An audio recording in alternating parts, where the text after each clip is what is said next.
Baik, selamat pagi teman-teman ICCA. Kali ini saya kedatangan tamu ya dan kita mengundang Ibu Tuti Budiah Puji Astuti ya dan beliau adalah manajer kontak center di Linknet atau kita kenal juga dengan First Media produknya. Nah, kali ini kita akan berbincang-bincang dengan beliau mengenai berbagai hal seputar prestasi Linknet dalam ajang The Best Contact Center Indonesia 2020. Tentunya banyak hal yang harus kita gali dari beliau. Ini juga punya segudang pengalaman di dunia kontak center, ya pastinya sangat menarik kalau dengarkan cerita beliau.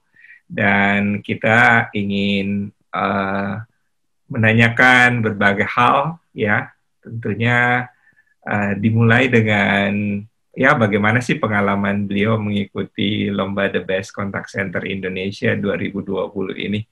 Ya, pastinya dalam masa pandemik banyak hal yang menarik yang perlu kita gali. Yuk, gimana Bu? Selamat pagi Pak Andi dan rekan-rekan ICCA semuanya. Oke, menjawab pertanyaan Pak Andi nih ya, mengenai kesan-kesan waktu kita ikut lomba ICCA tahun 2020 yang kemarin. Yang pasti kesannya luar biasa Pak Andi, gitu. Kenapa? Ya tadi Pak Andi sudah sampaikan, karena saat ini kan juga sedang masa pandemik gitu, di mana kita harus bagi konsentrasi nih Pak, antara agent-agent yang work from home dengan agent-agent yang work from office gitu ya. Dan yang kedua juga ada beberapa dari mereka itu yang terpapar gitu, yang di rumah kebetulan. Sehingga itu juga mengurangi kapasitas sebetulnya, ya kan? Nah, tetapi tidak menyurutkan semangat kami gitu untuk tetap menyelesaikan pertandingan atau ya, lomba di ICCA kemarin ini.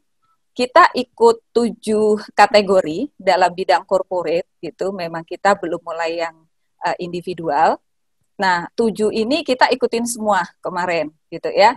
Nah, karena kita tahu bahwa situasi semuanya sibuk gitu, sehingga saya mencoba strategi yang berbeda dibandingkan tahun-tahun sebelumnya. Mungkin kalau tahun lalu itu saya banyak terjun sendiri untuk menyiapkan, kemudian memikirkan materi gitu ya. Tetapi tahun ini strateginya adalah saya bagi di 7 orang gitu ya, 7 head gitu, kemudian yang memang mereka di bidangnya masing-masing, kira-kira seperti itu. Jadi operation berarti yang handle adalah manajer contact center-nya, operation-nya. Kemudian untuk employee engagement, kebetulan kemarin saya ambil Ibu Gracie, yang memang beliau saat ini megang sebagai quality assurance. Jadi Bu Gracie itu pegang people development dan employee engagement. People development-nya dibantu oleh satu timnya namanya Pak Julius juga untuk menyiapkan materinya. Kemudian saya punya teknologi innovation dan juga digital media, itu langsung dihandle oleh head-nya Bapak Ariesa Pramudito. Nah, Pak Ariesa ini kemarin dibantu juga oleh timnya Pak Sigit, gitu ceritanya. Dan yang satu lagi adalah untuk customer experience. Ini sebetulnya saya nggak punya kandidat gitu ya, awalnya gitu bingung gitu, siapa nih yang harus pegang.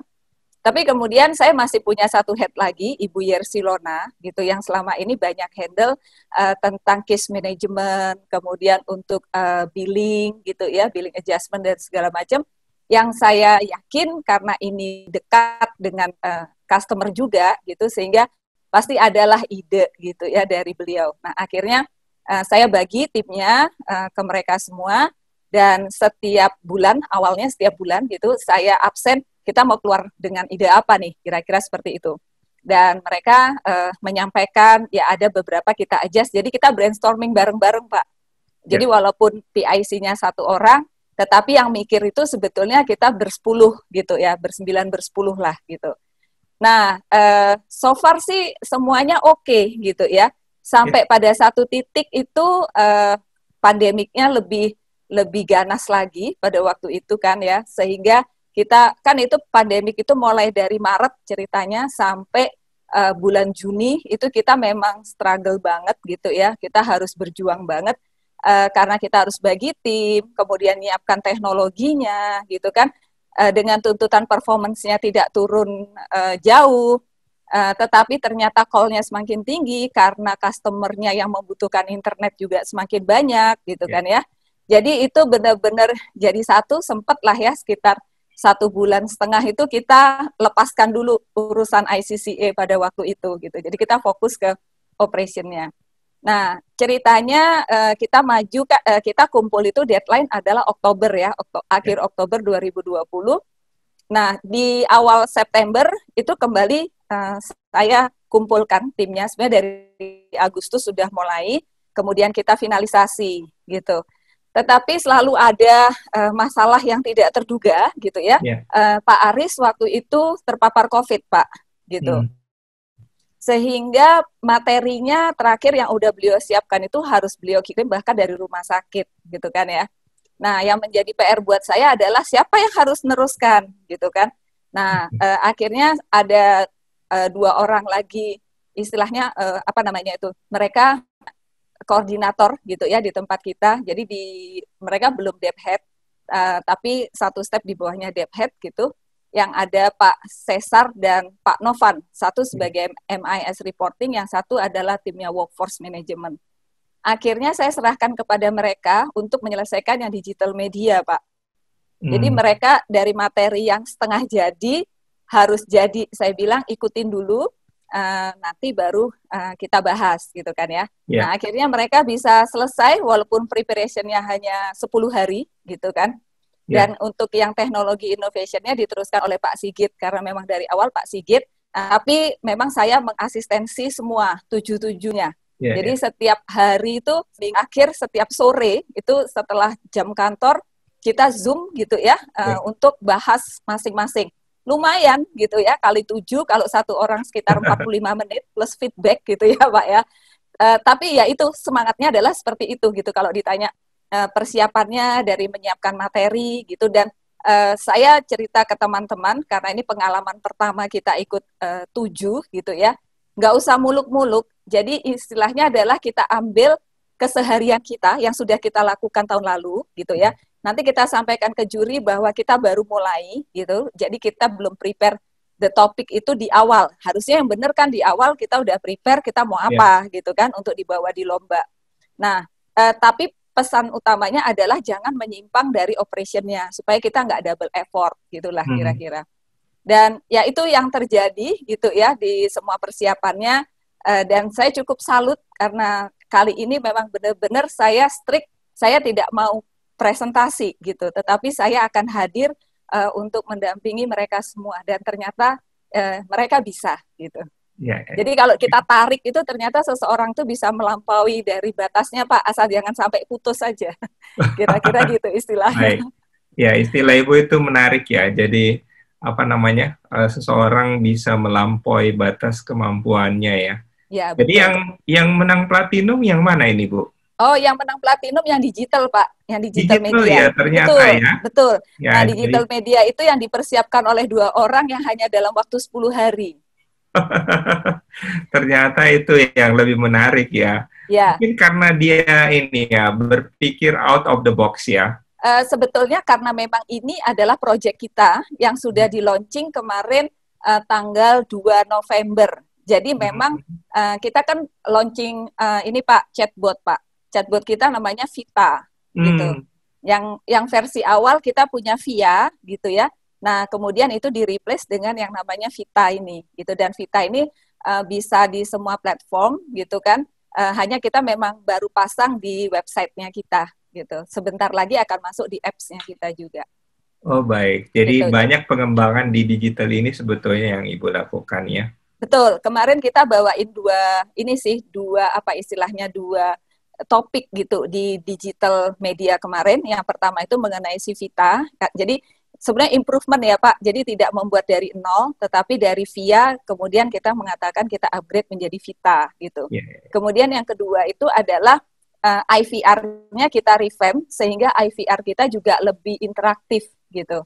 Nah, jadi mungkin ya dari persepsinya juri juga, impact-nya ini terhadap company, terhadap bisnis kan besar gitu ya. Bagaimanapun kan dia juga melihat dampak dari activity itu terhadap bisnisnya, perkembangan company. Kira-kira seperti itu. Baik, Bu. Ini menarik jadinya. Artinya Ibu sudah tahu ya apa yang harus dilakukan kalau mengikuti lomba lagi berikutnya. Ini kelihatannya bakal lebih baik lagi prestasinya yang tahun yang akan datang ya. Nah, Harus, gimana Pak. tanggapan dari manajemen sendiri atas yang dicapai saat ini? Atau apakah ada ekspektasi yang diharapkan oleh manajemen setelah mencapai titik yang sekarang? Ya, terima kasih Pak Andi. Kemarin memang menjadi istilahnya di tahun 2020 itu adalah puncak dari kami dan teman-teman gitu khususnya dalam situasi pandemi tiap hari dibombardir dengan komplain gitu ya. Tetapi kami bisa menyajikan sesuatu yang berbeda gitu dan ini juga membawa harum namanya perusahaan. Nah, kemarin itu Pak setelah kami selesai mendapatkan award gitu ya, di minggu berikutnya saya minta izin kepada Board of Management untuk mengundang semua teman-teman gitu ya ceritanya gitu untuk hadir di situ dan secara istilahnya apa ya secara formal itu saya mencoba untuk menyampaikan langsung kepada para BOM gitu ceritanya dan itu ternyata diapresiasi gitu oleh mereka semua gitu ya jadi saya cukup kasih satu slide di mana slide itu menunjukkan pada saat penyerahan award-nya itu ke masing-masing kita. Kemudian ada foto bersama yang kita dapat 7 kemarin itu bersama Pak Victor. Dan di situ kita sampaikan dan yang saya cukup surprise adalah pada saat saya memperkenalkan satu award itu langsung oleh CEO kami Pak Marlo Budiman itu langsung direspon sehingga anak-anak itu merasa apa ya istilahnya rasa bangganya itu langsung naiknya itu langsung tinggi sekali gitu kata mereka ya kapan lagi ya Bu kita bisa langsung berinteraksi seperti itu gitu loh maksudnya dan itu small thing kelihatannya gitu ya Pak Andi ya saya cuma minta waktu tadinya mau 15 menit ternyata Bapak memberikan tuh bahkan sampai 30 menit gitu di sela-sela waktu BOM dan itu di awal benar-benar acara di awal acara kedua setelah mereka ada satu yang agenda utama gitu ya sehingga saya yakin itu menjadi pemicunya teman-teman itu untuk berkarya pasti lebih baik lagi untuk tahun depan gitu. Baik. Dan aku nyambung sedikit yang tadi Pak Andi sampaikan gitu. Untuk tahun depan kayaknya udah siap ya Bu gitu. Ya Pak, kita tahun depan udah banyak dan kita dari sekarang ini kebetulan kita lagi susun juga KPI untuk tahun depan untuk 2021. Itu nanti kita dengan bangganya juga pasti akan dengan confident-nya juga akan memasukkan ICC itu menjadi bagian dari kegiatan kami gitu. Dan mungkin targetnya tidak hanya 7 di corporate gitu, tapi saya canangkan paling nggak kita dapat 10 lah nanti. Jadi nanti apakah yang 3 itu kita mau ambil bisa dari ada individual, tapi juga nanti saya akan coba individu, nanti akan coba tahun depan gitu, walaupun tidak banyak. Dan yang satu lagi mungkin untuk teamwork ya gitu, karena ada teman-teman yang bagian workforce, teman-teman QA gitu. Saya pikir mereka juga mendapat kesempatan itu akan semakin baik gitu. Baik, Bu. Nah, dari segi sebetulnya kalau dilihat secara overall saat ini kontak center Ibu sekarang sudah berapa banyak ya orangnya? Saat ini kita ada sekitar 340-an agent, Pak, gitu. 300 ya. Semuanya semuanya melayani email, inbound, atau apa yang dilayani? Ya, kita bagi jadi 2 besar Pak ya. Ada inbound, itu adalah yang namanya contact center gitu ya. Kita bilangnya call center lah. Inbound itu call center, terbagi jadi regular dan premium. Nah, yang membedakan apa, itu adalah dari ARPU dan loyalitas customer-nya gitu. Jadi kita punya loyalty program customer. Jadi kalau dia udah lebih dari 10 tahun, otomatis dia akan menjadi premium sebetulnya. Baik. Tapi kalau yang kurang, dia harus mencapai certain ARPU untuk bisa masuk di premium kategori gitu. Baik. Nah, kemudian yang kedua itu adalah digital, Pak. Nah, digital ini menghandle adalah satu sosial media. Kita saat ini hanya handle Twitter yang di kita, karena Facebook dan Instagram itu langsung masuk di bawahnya marketing. Jadi kita pakai 2 channel itu lebih kepada branding dan juga kepada sales ya, tidak kepada service gitu. Nah, kemudian yang berikutnya itu adalah email, koresponden sebetulnya. Koresponden itu dibagi antara email sama apps. Kita punya application juga. Nah, untuk tahun depan, apps ini akan berdiri sendiri. Jadi nanti Pak Aryesa itu akan punya 3 orang supervisor, Pak, untuk sosial media, kemudian email, dan satu lagi adalah application, gitu. Kenapa harus saya pecah? Karena jumlah agent emailnya juga sudah sampai 40 sekarang, udah mulai bertambah gitu. Baik. Nah, itu yang sekarang di samping kalau call center inbound itu kita ada sekitar 200-an agent saat ini. Ya, agent dan inilah ya, agent dan tim leadernya. Kemudian sisanya itu adalah kita punya tim quality, kita punya tim case management, dan yang terakhir kita juga punya tim untuk billing adjustment gitu. Baik, Bu. Ya. Mereka jualan juga? Yang jualan juga? Ya, yang jualan itu inbound, Pak. Baik. Jadi inbound premium dan inbound regular itu mereka jualan karena itu ada KPI-nya. Jadi semua yang berinteraksi langsung dengan customer, termasuk sosial media, termasuk si koresponden dan apps itu mereka punya KPI jualan. Gitu. Baik. Jadi ada revenue sebetulnya yang dikontribusi oleh contact center Ibu ya? Ada, Pak. Kemarin kan kita tampil juga di business contribution ya. Jadi business contribution kemarin kita bawa 2 tema. Yang pertama itu kita gandeng teman-teman dari telesales. Karena telesales itu kan sebenarnya bagian daripada call center juga kan gitu. Hanya memang di tempat kami itu undernya sales direktorat gitu. Tetapi nggak apa-apa, itu kan gabungan dari satu, kan atas nama company itu kalau korporasi gitu. Nah, yang kedua kita bawa dari non-direct sales, which is itu, jadi non-direct sales itu ada telesales dan satu lagi ada inbound itu Pak, dari kami. Baik Bu. Kalau menurut Ibu ini, sebetulnya dengan pengalaman yang Ibu miliki di beberapa contact center tentunya, daya tarik yang paling utama dari Firstmedia atau LinkNet ini apa sih Bu? Yang paling, ya Ibu milih 1 atau 2 keunggulan lah yang ini. Kalau saya mungkin akan ambil 1 yang keluar dan 1 yang di dalam gitu ya Pak ya. Kalau yang di keluar itu mungkin kita bilang servicesnya sih gitu, Firstmedia itu. Karena memang keunggulan kita itu adalah, ya problem itu kan triggernya nggak selalu dari network, dari mana gitu. Kadang-kadang kabelnya kena proyek jalan tol, kadang-kadang ketarik sama satu truk yang lewat, dan segala macam.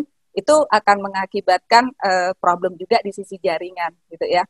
Nah, tapi kita itu adalah problemnya itu salah satu kelebihan kami itu adalah kami responnya itu sangat cepat sekali gitu. Dan itu yang menjadi kekuatan kita servisnya sampai hari ini sih Pak gitu. Baik. Dan kalau untuk di dalam mungkin saya bisa bilang company-nya ini mencoba menumbuhkan satu culture gitu. Ada culture yang unik sih sebetulnya kalau saya bilang. Saya punya beberapa pengalaman di local company dan multinational company gitu ya. Nah, kita itu in between, Pak. Jadi rasa lokal hanya gayanya gaya luar gitu ya. Nah, jadi itu yang bikin kita juga cukup kekeluargaan, tetapi it's not bukan family company gitu ya. Kita beda gitu. Nah, jadi bisa dirasakan dinamikanya itu menarik sih gitu di sini. Dan banyak teman-teman yang lamanya bekerja itu mereka bahkan lebih dari 5 tahun di LinkNet gitu. Sehingga saya merasa bahwa ya ini company-nya ini bikin employee-nya betah. Termasuk outsourcing-nya juga sih. Gitu. Bu, dari segi lokasi kan ini tempatnya juga di Karawaci ya, kan sangat jarang kontak center yang ada di kawasan tersebut gitu ya. Iya, betul ya. Pak. Jadi mungkin pilihan orang untuk bekerja di kontak center, untuk pindah ke perusahaan yang lain juga sangat sedikit ya. Mungkin itu juga menyebabkan kekeluargaan di LinkNet ya. Ya, mungkin itu salah satu faktor juga sih. Walaupun kita tahu call center di daerah Tangerang tuh sekarang udah mulai banyak Pak gitu. Contoh salah satu bank itu kan juga kapasitasnya cukup gede ya, sekitar 400-an seat kalau nggak salah di daerah Serpong gitu. Kemudian di situ juga ada beberapa juga vendor kan juga ada ya. Saya sih nggak perlu sebut merek gitu, brandnya gitu ya. Tapi cukup maksud saya mereka sebetulnya punya banyak pilihan juga sih. Tapi memang eksklusif Karawaci memang nggak ada, hanya di kita sih Pak. Iya, baik Bu. Gitu. Nah, dari di antara semua program yang Ibu rasa ya, di luar dari tentunya digital yang sudah meraih prestasi, pastinya akan lonjak. Di antara kategori yang mungkin Ibu akan prioritaskan untuk pengembangan, kira-kira kategori apa yang Ibu? Kita mau di ini Pak ya, tetap di people. People itu bagi kita nomor satu. People development sama employee engagement itu harus terus dikembangkan gitu ya. Ya, dan ya sebetulnya kalau Pak Andi tanya, saya pasti akan sebut semua tuh gitu karena semua itu prioritas Pak jatuhnya gitu kan ya. Nah, kalau cuman kan bidangnya beda-beda nih Pak gitu. Ya, kalau tadi kan people-nya itu di employee engagement sama people development. Tapi artinya Ibu kan punya beberapa orang ini, artinya mereka masing-masing punya prioritas pengembangan jadinya ya. Betul. Dan itu menjadi KPI mereka Pak gitu. Oh, baik. Ya, jadi memang sengaja saya masukkan di situ sehingga mereka berpikir untuk lebih gitu loh. Memang saya cukup tarik mereka istilahnya itu selama ini mereka hanya business as usual, jadi hanya nangani komplain dan seperti itu. Nah, mulai 2020 ini sebetulnya saya challenge mereka untuk memikirkan sesuatu yang lebih strategik gitu loh. Dan ternyata mereka mampu, asalkan mereka itu diarahkan. Gitu. Baik. Tapi bagi mereka itu ini dianggap, maksudnya semakin berat tantangannya ke depan atau mereka malah menikmati itu sebagai ya ini proses pengembangan diri lah. Ya, kalau saya lihat yang kedua Pak Andi, bahwa mereka menganggap ya ini pengembangan diri. Kenapa? Karena kalau enggak mereka pasti akan kalah kan, gitu loh. Jadi berkompetisi itu kan tidak selalu dengan di luar, di dalam pun kita harus berkompetisi gitu. Ya. Kalau dari sisi tenaga kerjanya Ibu sendiri ini, apakah turnover, maksudnya dari sisi leader ya? Karena saya lihat dari beberapa grupnya ini ya, Lipo. Iya, tentunya ya seperti salah satu contact center itu turnovernya kan sangat tinggi ya. Tapi kalau saya lihat First Media atau LinkNet ini turnovernya tidak terlalu signifikan ya. Orang-orangnya cukup masih yang itu yang ya kita kenal ya. Mungkin ada yang baru tapi ya saya rasa. Nah, bagaimana Bu di sana? Ini apakah turnover juga menjadi challenge? Ya, turnover seperti yang saya sampaikan tadi, rata-rata mereka loyal Pak sama company-nya gitu ya. Nah, sehingga turnover-nya itu bisa dibilang rendah. Bahkan untuk agent gitu ya, untuk agent itu 3 bulan terakhir ke belakang itu nol yang resign Pak. Wow, gitu. Ini kalau bicara agent ya, gitu kan. Nah, jadi saya pikir karena mereka itu sudah lama di LinkNet, pasti in term of product, in term of proses mereka sudah lebih menguasai. Nah, sekarang mereka pasti akan lebih tahu nih sebetulnya yang bisa bikin kita lebih itu di mananya sih, gitu loh. Nah, kesempatan itu yang saya ambil dan ternyata mereka luar biasa gitu. Selama ini tuh waktu digali gitu, mereka punya merasa nggak yakin bahwa ya kalau diterima masukannya gitu ya Pak ya. Mereka tuh masih punya pemahaman yang seperti itu. Kita dianggap nggak sih gitu ya. Nah, saya bilang, loh ya pasti dianggap gitu. Kalian kan bagian daripada middle management dan memang LinkNet mulai tahun 2020 ini juga mengembangkan people-nya. Jadi people development itu digerakkan, Pak. Jadi setiap orang itu di mapping kompetensi base-nya, kemudian di setiap posisi itu kebutuhannya seperti apa, dan ditunjukkan kepada masing-masing kita gap-nya kamu itu di mana.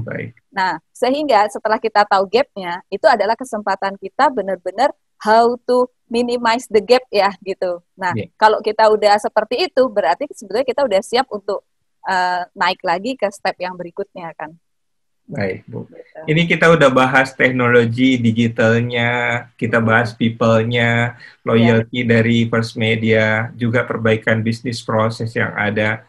Kayaknya LinkNet banyak mengalami transformasi dalam hal ini ya, berdasarkan hasil lomba ini, dan ini jadi audit jadinya ya, Bu ya. Ya.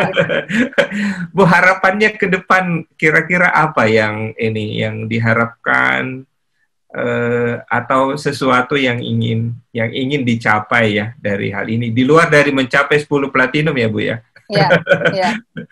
Ya, yang pasti Pak, kalau dari saya gitu sebagai head-nya customer interaction gitu di LinkNet gitu ya, yang pasti kita ingin memberikan yang terbaik itu buat customer sih, itu nomor satu gitu.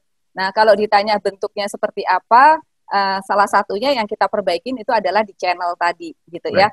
Kita sadar bahwa customer-customer kita walaupun tidak bicara milenial, tetapi banyak keluarga yang muda. Jadi sebetulnya gaya berpikir mereka itu juga maunya simple gitu kan ya. Terus maunya handal, apalagi sekarang banyak orang work from home gitu kan. Nah, jadi kita di tahun sekarang sampai tahun 2021 dan ini sudah dicanangkan oleh company juga, kita memang akan banyak di innovation dan improvement sih Pak, gitu. Nah, jadi nanti bentuknya seperti apa, ya nanti mungkin bisa ditunggu gitu ya, di cerita di tahun depan gitu. Tapi kita juga udah mulai banyak menyiapkan sih, khususnya untuk bisnis proses itu kan bukan sesuatu yang stop sampai sini selesai, tapi itu sesuatu yang justru menurut saya harus dikembangkan, disesuaikan dengan kebutuhan customer, disesuaikan dengan teknologi yang kita punya juga, gitu ya. Nah, jadi pembelajaran itu pasti nggak akan pernah selesai, Pak, sebetulnya. Gitu. Continuous improvement ya, Bu? Saya setuju sekali. Ya, Pak. Karena kita kan bisnisnya sudah established. Kalau boleh saya bicara in term of fase, gitu ya, fase kita udah bukan growth gitu. Kalau growth itu kan sesuatu yang startup dan segala macam gitu kan.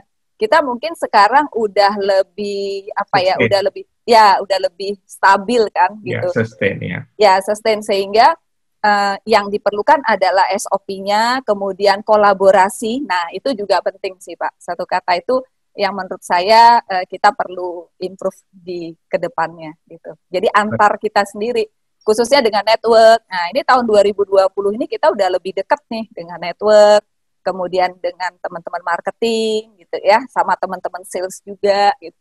Jadi barrier-nya itu nggak ada gitu. Kalau begitu apa harapannya buat ICCA, Bu? Ya, harapan saya buat ICCA tahun depan tetap eksis ya Pak, itu nomor satu gitu, dan nomor dua, semakin banyak gitu yang terlibat gitu, karena sebetulnya ICCA itu bukan sekedar ajang lomba kalau buat saya, tetapi yang penting itu kalau kita tahu sebenarnya kita banyak belajar kok di situ gitu ya, kita itu banyak belajar. Apa yang dilakukan teman-teman saya itu sebetulnya setelah 2 tahun mereka jadi juri individu Pak, itu sengaja saya cemplungkan gitu, sehingga mereka lihat di luaran itu tuh orang tuh udah lari kemana-mana, kok kamu seperti itu aja gitu. Nah, jadi harapan saya buat ICCA tahun depan lebih diluaskan lagi sayapnya Pak, rangkul lagi lebih banyak praktisi-praktisi gitu ya, maksud saya company-company yang tadinya mereka mungkin enggan atau belum tahu karena mereka nggak pede, merasa kecil gitu, karena segala sesuatu tuh harus dimulai dari kecil, nggak bisa langsung besar gitu maksud saya gitu. Mungkin itu sih ya kalau dari channel dan segala macam, saya selalu bilang dengan model online itu buat saya is the best Pak, is the best banget gitu, dan tim saya gitu, karena mereka kan juga harus bagi waktu operation gitu ya, customer itu bisa anytime Pak, kita nggak pernah batasin hanya jam kerja dan segala macam. Jadi seperti saya pun during weekend atau malam after office itu ada beberapa VIP customer yang memang kita harus layani spesial. Iya. Jadinya harus mengajak banyak orang jadi juri individu ya. Betul. Mesti mereka belajar benchmarking dari pihak yang lain. Betul Pak. Dan itu nggak selalu harus head-nya sebetulnya. Kadang head-nya kan sibuk gitu ya, kita mengerti. Tetapi at least dari kalau dari saya itu level depth head gitu ya, debt head atau di bawahnya debt head, satu step di bawah debt head, itu oke. Saya belum melibatkan supervisor, Pak.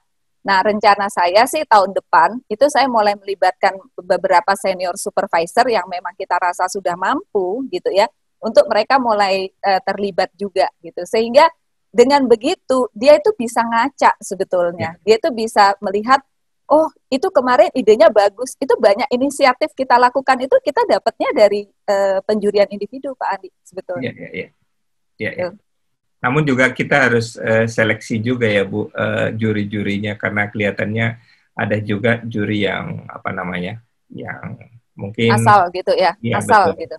Ya, tapi saya rasa First Media pasti, Linknet dalam hal ini memilih jurinya dengan baik, yang bisa menilai, gitu ya, Bu? Iya, Pak, karena memang yang saya turunkan kemarin adalah levelnya debt head dan satu level di bawah debt head, gitu. Karena memang mereka saatnya juga harus belajar, gitu. Banyak di Linknet, di tempat saya, kebetulan di customer interaction itu, yang bisa dibilang baru itu sebetulnya head-nya hanya saya dan Pak Aryesa. Kita itu kira-kira baru 3 tahun yang lalu sih, gitu, untuk join. Dan ada satu lagi itu Jenny, kalau Pak Andi ingat, Jenny dulu dari previous company juga, gitu ya. Dan dia kira-kira kita 2-3 tahun lah, gitu. Sementara yang lain itu mereka sudah lebih dari 5 tahun, bahkan ada yang udah 10 tahun lebih, Pak. Baik. Gitu. Baik. Saatnya mereka berkembang ya, Bu. Bu, saatnya, ini, ya betul. Sebagai penutup, kira-kira apa yang mau disampaikan, Bu?